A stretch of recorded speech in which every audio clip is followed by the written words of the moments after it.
Todd, AFLW draft has officially wrapped up. We were lucky to get 3 new demons. Talk us through Molly O'Hare. She was taken with pick number 3, which is pretty exciting. A pretty amazing talent. Talk us what she'll bring. Yeah, really excited. Molly's a player we targeted from the start of the year, really. 180 centimetres. Well, she's actually 179, but she claims 180, so we're going to give it to her tonight. But a really competitive player. I think she has midfield progression in her game. She'll probably start off half back and provide us a bit of aerial and a bit of rebound. She's super competitive and elite athlete, and one of the most compelling personality profiles I've come across in my time doing it. So I feel really fortunate to welcome Molly and her family to us, coming from South Freo. And then at pick number 21, we had Maggie Marnie. Talk us through what she'll bring. She's from Victoria, so Oakley Chargers. Yeah, Maggie's a 2-time premiership player at Oakley Chargers. She's also an elite hockey player, being in the Victorian pathway previously, but this year she really devoted herself to football. She's an inside midfielder who can also play half forward. Really low to the ground, power, nice and clean, good footy IQ. She had a really good year, breakout game against Murray Bushrangers, and really built from there. So we think she's got great progression in her game, a good endurance runner. We're really excited to bring her on board and to add to our depth in that area. And then at pick 63, we had Maggie's best friend, Amelia. She's a bit of a smoky, as you said yourself. Why has she decided to jump on board with the footy world as she's a hockey player? Yeah, we got a bit of wind from Ali Kirkwood, who's in our VFLW program and also helps in our AFLW program, that Amelia was maybe thinking about crossing over to football, having played GSV for Lauriston.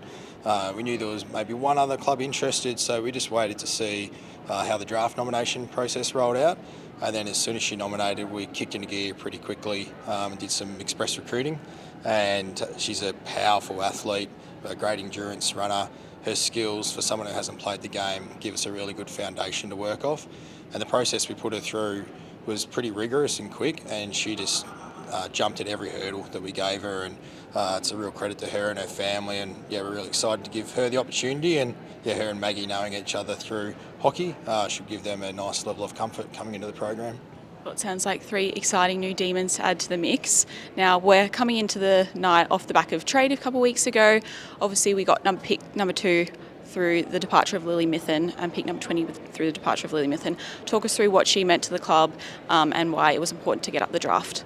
Yeah, well, I think Lily's been a great Melbourne person, being an inaugural player. What she's given us, we couldn't have asked for any more, and it just seemed like the right time for her, and then it's worked really well for us, being able to move up the draft order to a pick we've never been able to have access to before. So she goes with our best wishes, and she'll always be a Melbourne person, a Melbourne premiership player, and that's to go with the other departing players as well. Their contribution to the club can't be underestimated, whether it's for 1 year or for the 8 or 9 years that Lil was with us. So everyone has a massive contribution to the club, and hopefully we've played some small role in helping them grow as a person and a footballer. And yeah, we'll be really proud of them no matter what pursuits they go on to, either on or off the field. And then at the wrap of trade, it was also exciting to retain the services of Taylor Harris. Talk us through what it means to have her on the list again. Yeah, well, obviously that was an interesting scenario for us to work through. Our list's in a position where we need to explore getting more talent through the door, and that's where we had to have a conversation with Taylor and her management just to understand what the options were for herself and for us in the market.